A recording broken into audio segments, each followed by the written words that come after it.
todos.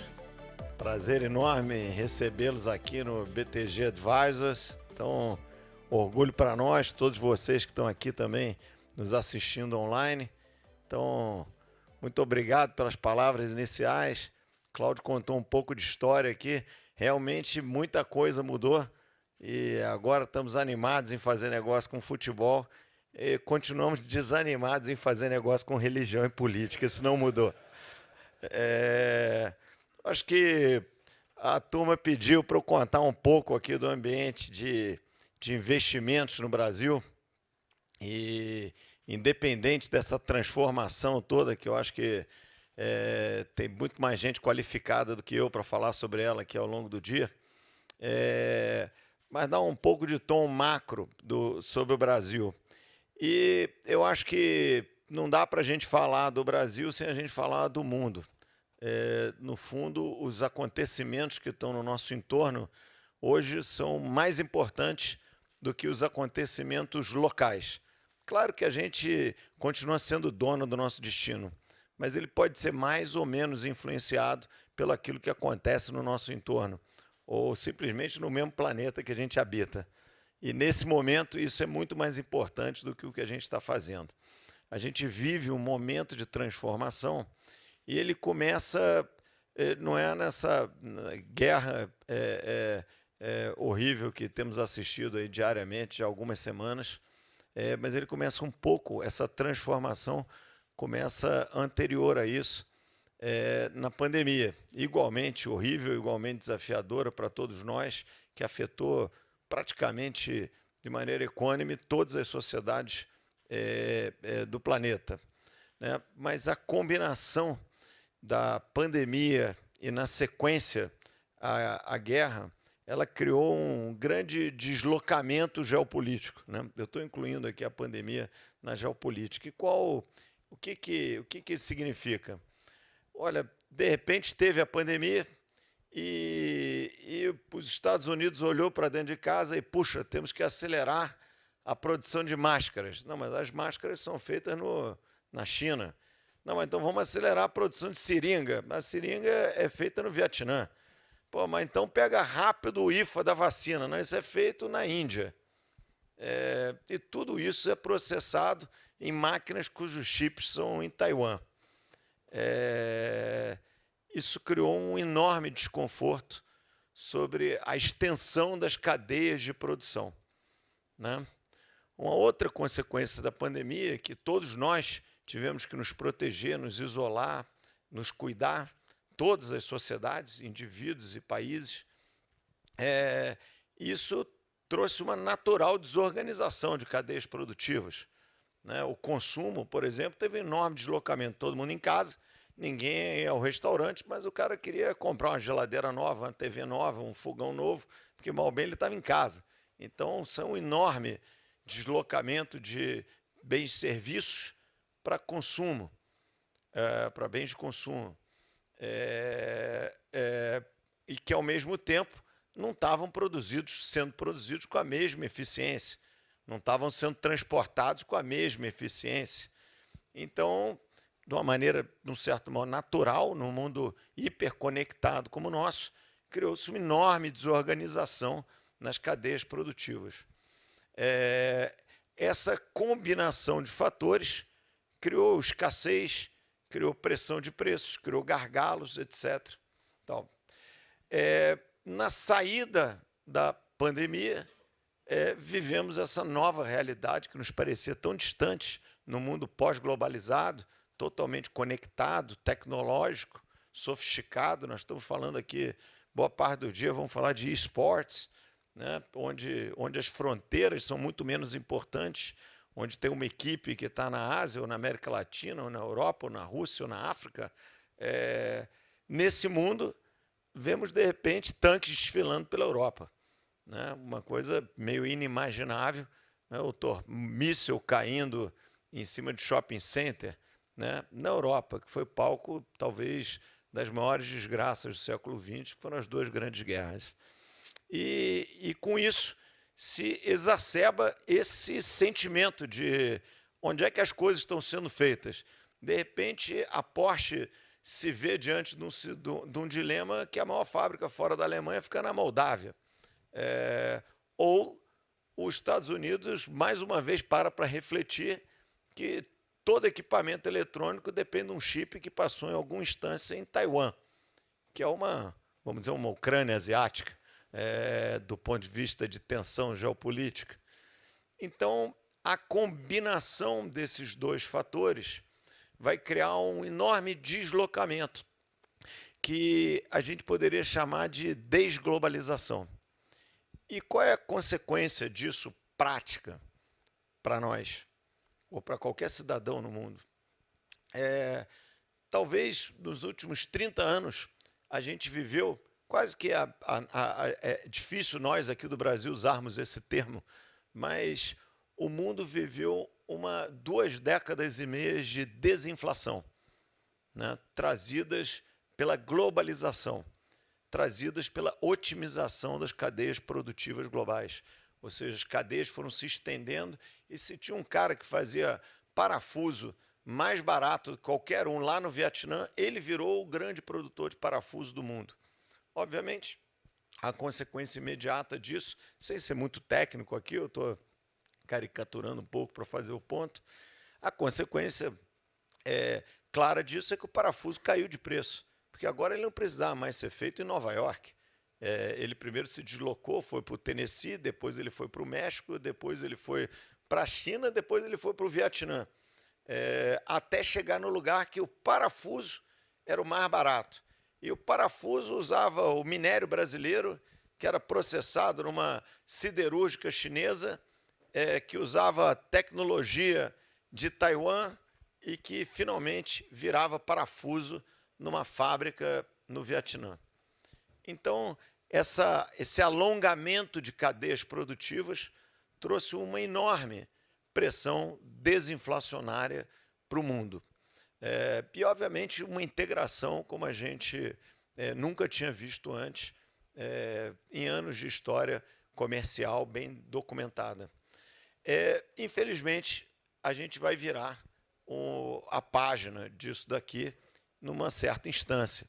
Claro que vão continuar tendo empresas multinacionais, porque não se trata do isolamento econômico da Rússia. É claro, esse é onde está o âmago dessa segunda parte do problema. Mas se trata também de qual o risco que você atribui ao leste europeu. Qual o risco que você atribui a ter um evento como a Ucrânia em Taiwan? Qual a consequência disso para a Coreia ou para o Vietnã? Então, eu acho que novas reflexões vão entrar no modelo de decisão de qualquer gestor empresarial de alcance global. Esse é o primeiro fator. E a pandemia, ela trouxe uma coisa que tem o mesmo efeito, mas de natureza um pouquinho diferente, que é a segurança da produção. De repente, nós vivemos uma crise sanitária sem precedentes, né, cuja última, que podia servir de exemplo, aconteceu 100 anos antes, né, em 1918 e 19, e, de repente, como eu comecei aqui, os Estados Unidos e todos praticamente países do mundo se viram sem capacidade produtiva de atender de maneira emergencial as suas populações, as suas sociedades e tal. Então, essa grande transformação vai ter consequências. Infelizmente, a principal delas é um mundo mais inflacionário. Ora, isso é muito ruim para o Brasil. Claro que no curto prazo a gente vai ter um mundo, como eu disse, com mais inflação, por consequência, mais taxas de juros, né? A gente está vivendo um momento de reprecificação do principal preço da economia mundial, que é a taxa de juros americana. Então ela vai subir, né? E ela vai subir mais do que as pessoas estão imaginando, né? O mercado americano ele está se deslocando quase usando a metáfora futebolística, é como você cobrasse o córner e pudesse ir andando para a área e cabecear. Porque o mercado é tão anestesiado que não existe inflação, que a coisa vai acontecendo e ele vai se tocando de que de fato existe inflação. Porque só para lembrar, a gente vive um mundo de 15 anos de juros zero nos Estados Unidos e nas economias centrais. São 15 anos, não é de juro baixo, não é zero. Né? Desde a grande crise de 2008, 2009, que o juro é zero. Então, tem toda uma geração de traders, portfólio managers, analistas, economistas, que nunca viram um juro positivo. Não é que nunca viram um juro alto, nunca viram um juro positivo. Né? Porque precisam ser produzidos. Fulano de tal, esse aqui é o juro. Ele é chato, dá um retorno para quem tem dinheiro, mas cobra a conta. Tal, mas não conhece, não sabe o que é uma política monetária apertada, não sabe o que é uma inflação resiliente. É claro que a realidade brasileira aqui é um pouquinho diferente, né? E eu já vou entrar um pouquinho no Brasil. Mas nós vivemos uma readaptação do mundo a viver com esse tema inflacionário nas economias centrais. Então, o último número de inflação nos Estados Unidos foi 7,9% ao ano, né, mês passado. Ele ainda vai subir um pouco mais, até provavelmente vai fazer um pico ali perto de maio, tal, que é uma inflação perto de 9%. Na verdade, quando você olha, e começando a trazer o assunto aqui para o Brasil, não está acontecendo nada de muito especial com a inflação brasileira. Claro, ela também está muito alta, mas se a inflação nos Estados Unidos está 7,5% ou 7,9%, na Inglaterra está 6,5%, na França 6,5%, o Brasil está 10,5%, nós estamos mais ou menos ali onde nós estamos mesmo, estamos indo bem, globalmente falando. Claro que a inflação precisa ser combatida, o Banco Central está tomando as medidas, na verdade o Banco Central brasileiro saiu na frente desse movimento, porque nós aqui já somos mais treinadinhos, não precisamos ser apresentados ao juro, nem à inflação, já convivemos bem, eu diria que é um exagero, mas já sabemos o tema, então já estamos mais espertos. O corner já não é mais em câmera lenta. Se você não estiver na área, não vai dar para cabecear. Né? Estamos fazendo o que tem que fazer, mas não tem nada assim de muito especial acontecendo aqui na inflação brasileira. A gente está simplesmente pegando o nosso naco de inflação global. Agora, dito isso, qual a consequência aqui para o Brasil? Curiosamente, eu acho que a consequência para o Brasil e para a América Latina pode ser positiva. De novo, sempre vai depender do nosso juízo, da nossa responsabilidade, da gente fazer o certo, escolher o certo em relação ao errado. Isso parece meio óbvio, né? Pô, se temos a chance de escolher o certo em relação ao errado, vamos escolher o certo. Mas basta a gente olhar um pouquinho aqui para o sul e ver que a Argentina, por exemplo, que é um país que tem o mesmo nível educacional do que o Brasil, na verdade um pouquinho melhor, mesmo nível de infraestrutura, na verdade até um pouquinho melhor, mesma qualidade de recursos naturais, na verdade um pouquinho melhor também, só escolhe o errado. Né? A Argentina está sentada em cima da segunda maior reserva de gás do mundo. Né? O poço, vários de vocês já devem ter ouvido falar, um grande campo chamado Vaca Muerta. Só o Catar tem mais gás que a Argentina.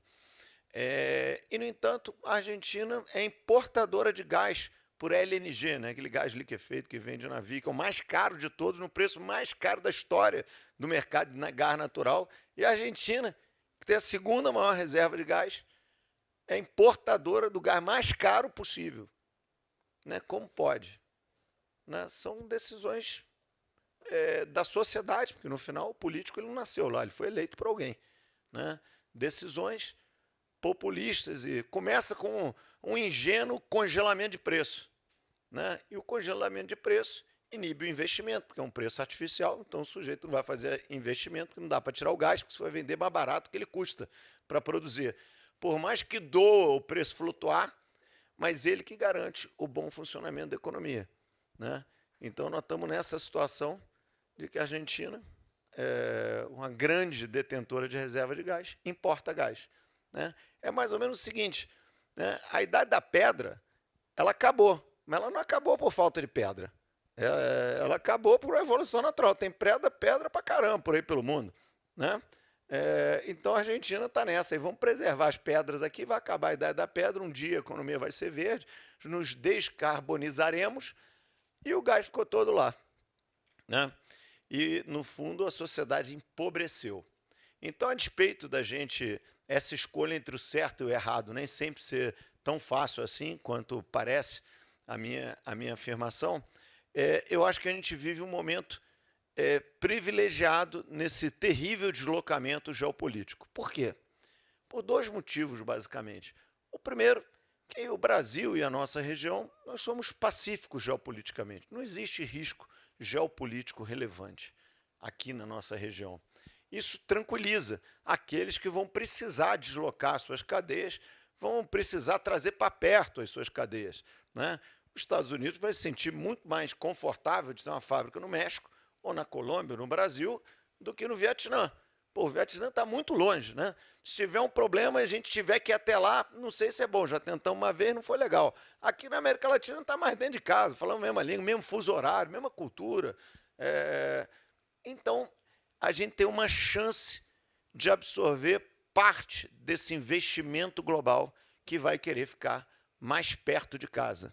E esse perto de casa é perto de casa geograficamente, perto de casa politicamente, perto de casa culturalmente. Todos gostamos de esportes, todos gostamos de coisas muito parecidas. Então, nós temos essa chance. A segunda chance, ela é econômica. Esses deslocamentos criaram gargalos enormes no mundo de commodities, né, que é um mundo muito cíclico, e o Brasil talvez seja o principal produtor mundial de commodities, né? A Rússia, que é um segundo grande produtor, foi deslocado como um pária, né, um grande Irã, uma coisa assim, por um belo tempo, né, independente aqui Não temos Q&A, mas podemos falar disso de um ônibus o dia inteiro hoje, mas o Brasil, enquanto produtor de commodities, vive um ciclo dos mais curiosos, ou dos mais enfáticos possíveis de commodities, né, onde você tem uma não ciclicidade intercommodities, ou seja, todas as commodities estão perto do seu all-time high, seja as commodities agrícolas. Então, você olha para o preço do trigo, da soja, do milho, tudo está perto do high. Mas se você olha para a proteína bovina, para o ovo, também está tudo perto do high, o que, em geral, elas são contracíclicas. Você olha para metais, minério, metals and mining, como a indústria chama. Então, nós somos grandes produtores de minério de ferro, também está perto dos seus highs. E como commodities energéticos, o Brasil também é um exportador líquido de energia, hoje até exportador de petróleo. Então, vamos ter um vento a favor, ele não dura para sempre.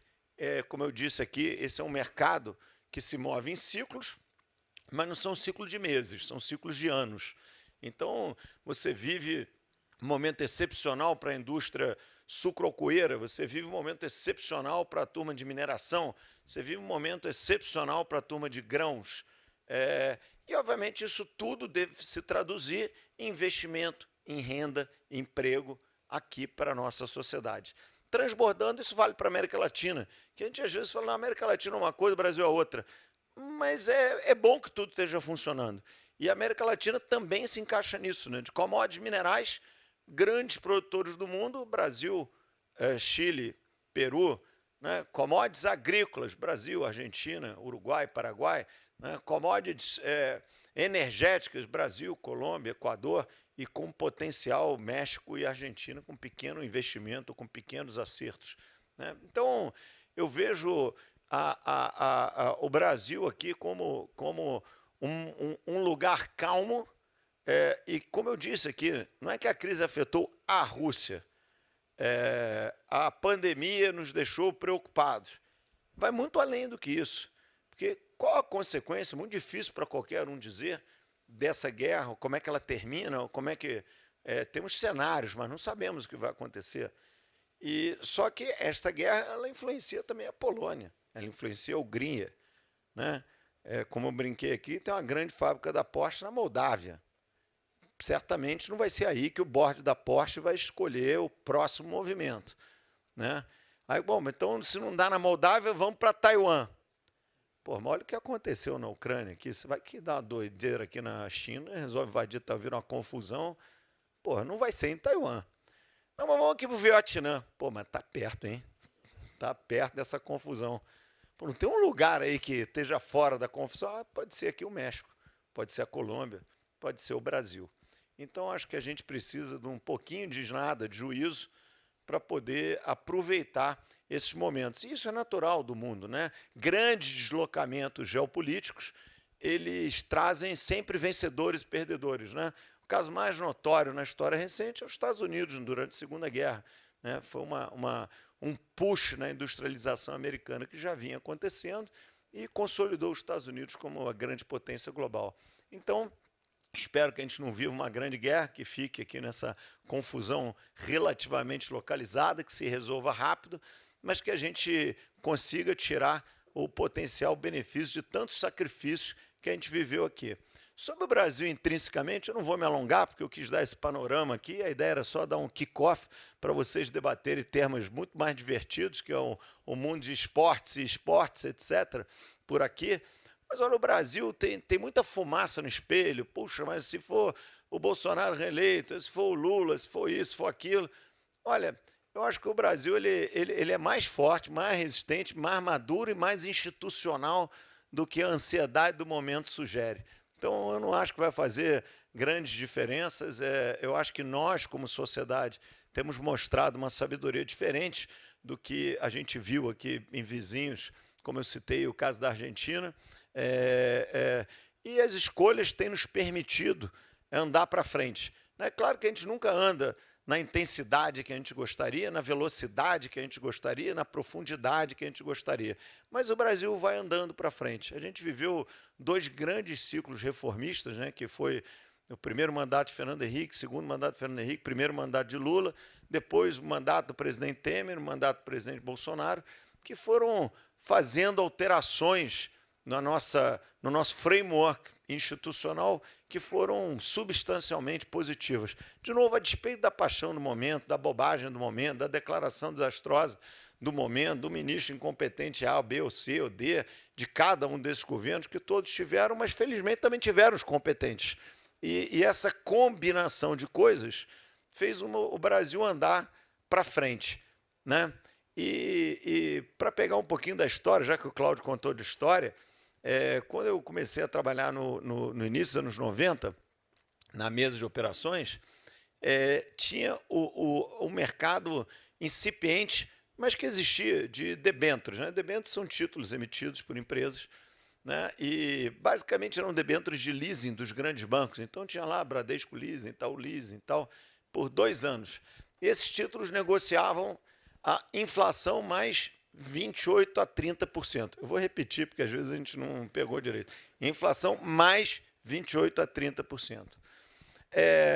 Passado um pouco mais de uma década, o governo lançou as NTN-Bs, que são os TIPS brasileiros, ou seja, são os bonds brasileiros indexados à inflação. E esses títulos, lá atrás, da primeira metade dos anos 90, eles eram basicamente de 2 anos. Tinha uma ou outra de 3 anos, mas o mercado padrão era de 2 anos. E quando o governo lançou as NTN-Bs, elas eram de 10 anos. Tinha de 5 e 10 anos. E elas negociavam ali a inflação mais 12% a 14%, mais ou menos. Hoje, a gente está vivendo um pico de aperto monetário, né? Os juros, vocês estão vendo, estão subindo mês a mês, ainda vai subir aí mais 1 ou 2 reuniões do Copom. E esse aperto monetário fez com que as taxas de juros abrissem, e as NTNs-Bs hoje negociam a mais ou menos entre 5,5% e 6% para 30 ou 40 anos. Por que eu contei essa história desse ativo? Porque talvez a nossa evolução institucional, paixões à parte, ela é refletida por um preço. E o preço é a taxa de juros real que o país paga, né? E esse preço, nesses 30 anos de historieta que eu fiz aqui, saiu daqueles 28 para os nossos 5 e alguma coisa. Isso porque a gente está com a política apertada. Numa política normal, vamos dizer, a taxa de juros está em 12, está projetando 12,75 ou um pouquinho mais. Vamos supor que ela seja neutra. A taxa de juros nominal neutra no Brasil deve ser alguma coisa entre 6 e 7, talvez 8, talvez 5. Certamente não era 2 quando foi na pandemia, também não é 13 quando vai ser o juro agora, o 12 alto. Não é que seja no meio do caminho disso. E muito provavelmente quando esse juro estiver neutro, que vai acontecer em 1 ou 2 anos, essa taxa aí vai estar em 3,5%, 4%. Então, a despeito de todas as nossas frustrações, essa mudança do 28 a 30 por 3,5 a 4 é o que a gente conquistou como sociedade. Então, deixem às vezes as frustrações no momento, as paixões do momento, a insatisfação do momento, um pouco de lado, vamos continuar empurrando o negócio para frente, que a despeito da turbulência, o barco viajou bastante ao longo dessas últimas décadas aqui no Brasil e tem todas as condições de continuar fazendo. Então, gente, aproveitem bastante aí o papo durante o dia, prazer recebê-los aqui e desenvolvam mais esse setor da economia aqui no Brasil, tá bom? Obrigado a todos aí, prazer enorme.